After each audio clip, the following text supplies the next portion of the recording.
Oh, for crying out loud! Gary. Gary! Just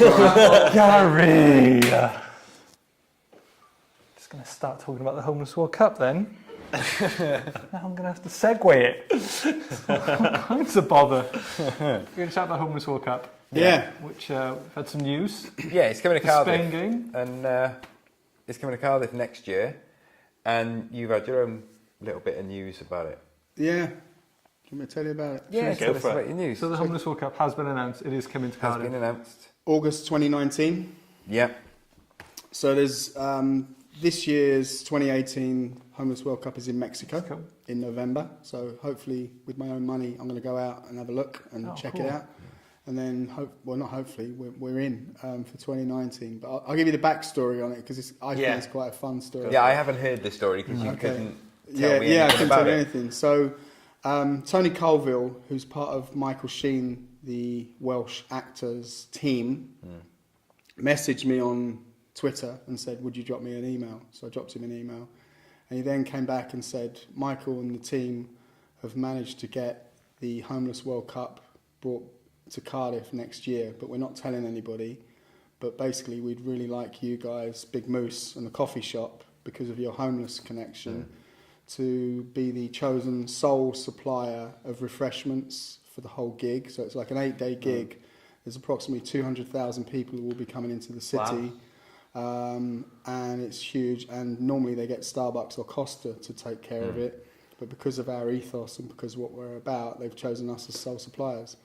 So I got this email back and I started replying to Tony and I started laughing. And my daughter was in the office. She goes, why are you laughing? What are you doing? And I went, I probably shouldn't write what I'm going to write or what I'm writing. She goes, what have you written? So I put, a little bit of wee just came out. And she goes, send it. So she said, it's you. So I was like... Close your eyes, press send. So I sent it, and I was like, I could have just completely wrecked our whole history. And then within 2 minutes, Tony Colville came back with, this is exactly the response that we wanted. And I was like, yeah, it worked. So, yeah, we've had backwards and forwards, but we had to keep it a secret, which is horrible because it's like a really exciting thing. Right? It's massive. But I couldn't tell anybody because... I could see the almost joy in your face every time you mention something. It's huge. When I can tell you, you're gonna love it. I just knew the power of it. It's a big thing. I mean, I have no idea how we're going to do it. I need to talk to those guys about logistics. And I kind of was waiting for them to go, just kidding.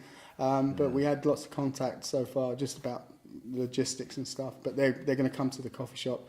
We're going to go through how we're going to do it. And then I've had loads of friends since they announced it pre the Spain-Wales game. Loads of my friends, we were allowed to put it out on social, and a load of my friends have gone, we'll help.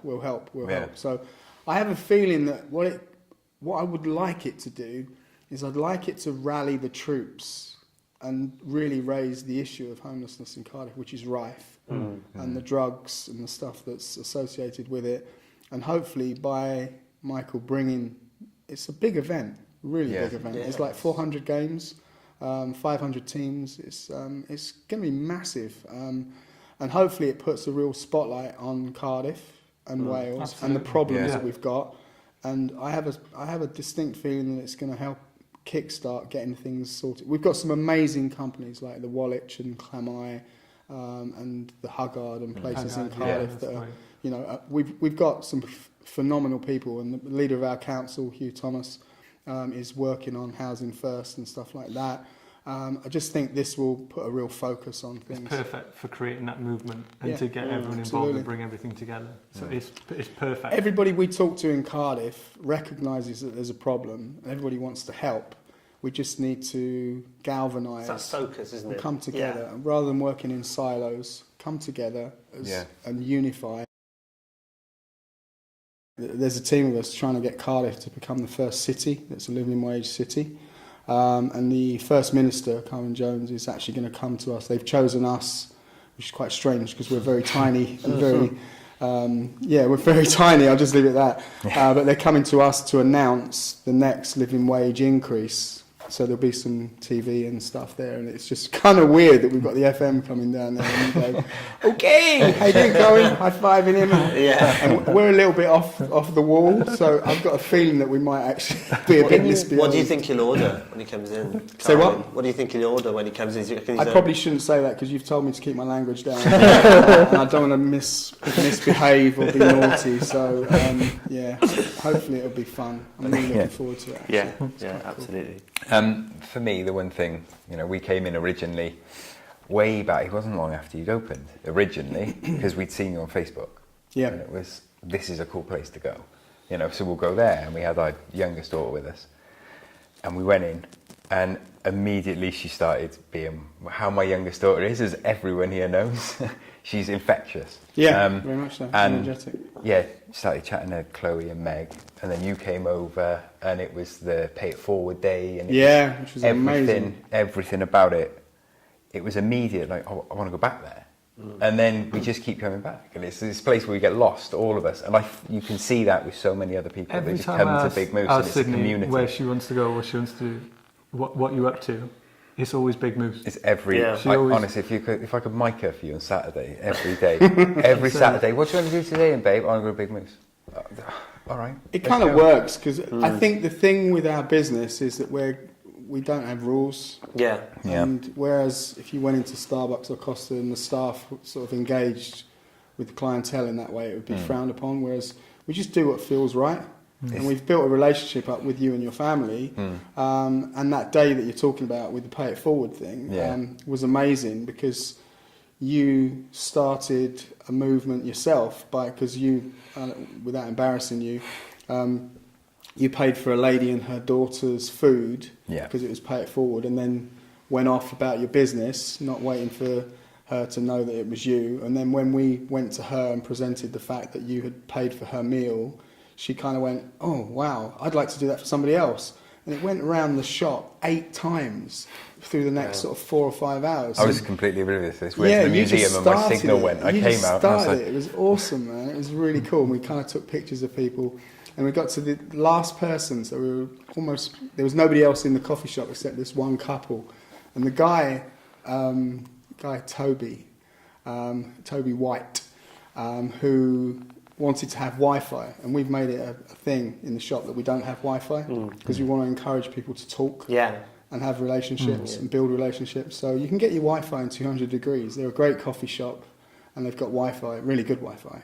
But if you want to have a chat and you want to do some business and you want to just read a book or play chess, have phone, camera, exactly. Come to us, and that's what we've done. And this guy Toby White, we spoke to him and we went. I had to get down and talk to him and go, I'm really sorry we haven't got Wi-Fi, and he was a bit sort of like perturbed as to why. And then he was the last table to get the Pay It Forward paid for, his food paid for. And when I found out, I was like, yes! I am so going to be the one to tell him that. So I went over to him and just said, just to let you know, this is kind of what our ethos is, and this is what has happened. And I told him the story. And he sat there, and he's 21, and he sat there, and I saw his mind working. And he's in AI, I now know. And he's a very kind young man. And I saw it sort of permeate into his mind, and he went, I've been looking at your website. He said, you're on Squarespace, aren't you? And I was like, yeah. He said, do you want me to rebuild it for you? Because it needs a bit of work. And I was like, okay. He said, that'd be my Pay It Forward. So he's offered to do off the that. back of that. Yeah, we've ended up really well. Thank you very much indeed. But I think it's not so much the money or the financial side of things. It's just about kindness. Do you find that people have been drawn to you for that factor, and as a business, there's been a huge pull massively. For you? So all that positivity, especially online, Daily. especially people want to get involved. We've seen Ripple take off massively. Which is That's awesome, huge. man. That's a movement. And holding That's events how you start with movement. local bloggers as well, and things like that. And it's book launches as well. It's exceeded my expectations massively. I think we had Bigmoose as an online presence, and we did lots of stuff, and we raised a lot of money for other charities, which was what we wanted to do, like over $250,000, which was great, and I'm very, very proud of that. But the bit that we've created now with the actual physical presence, it's like a magnet, and it's almost got a heart. It's unbelievable. And that's the thing. I mean, for me personally, being a sort of a PR person by trade, actually, the value in actually having values and that people sort of, buy in emotionally and Yeah. invest in, Yeah, yeah. in what your ethos is as a company. Yeah, absolutely. And I think people seem to have got that because, you know, you've only been around for you know, since Short March while. this year. So it's not taken long for people to understand that, and that comes across whether it's on your website or whether it's you actually just go into the to the shop touch the itself. people. Yeah, It's exactly. Part of the culture is part of the strong brand Yeah. guidelines which you've got, and like you said, it's choosing the right people that fit into that It's system. contagious. It's palpable. But also when you go building in there. consistency as well. So whatever we do, Yeah. make Yeah. sure that there's honesty, there's transparency, and it's wholesome, it's sustainable. It's all the good stuff. You know, it's all the stuff that we should be doing anyway. And we're quite brave, as in we'll say what we really believe, and we'll do stuff like, you know, this month is Black History Month, so we've got a nice picture of Frederick Douglass on the wall. And if people research Frederick Douglass, he's a cool guy, and so we want to just be really inclusive and just And that's the theme for the celebrate month, that. and that's what you stick with. Yeah, and we did Pride, obviously, June Yeah, month that was of great. August, which was Yeah. wicked. And your Pride Day was Yeah, it's great. Pride Day Really was cool. my favourite memory, it's which pretty actually cool, brings me on to something that I wanted to bring up. Pride Day, because you told me a story when we came in, Yeah. and then it closed, and then Yeah, it was yeah. like, come on, let's help bring the chairs in. And Yeah, it was yeah. that lovely atmosphere there that night. I loved it. We And found this place called Pum Pum in Madrid, which is down this little side street, and it's got no signage whatsoever, just a little, very tiny little insignia outside it, and we were like, found it, but we couldn't get in. It was full, and they just went, it's about 15, 20-minute wait, and I was like, okay, and they went, what's your name? So I went, why? And they said, we'll put it on the door for you. So I went, Bigmoose. So they wrote Bigmoose in a white sort of chalk pen on the door. I was like, wow, okay, they are so busy. And then we went in, and I had to sit on a milk crate, an upturned milk crate, I swear to you. And I sat there, and I had my food, and I was like, this is amazing. It was the buzz, it was just a cacophony of sound. Yeah. It was just people, and happy people. And I was like, I want this. We'll do a really quick outro. Really quick, yeah. Really quick, yeah. Really quick, yeah. Really quick, yeah. Yeah, it's been a lovely Mitch, what old do you think? evening. That's cracking. Yeah. Top drawer. Jeff, you had a good time? Fun. Had a good time. Great stuff. Thank you. Thanks for the invite. Well, and a big thank you to our sponsor Gary as well. Gary Con 2019. 2019.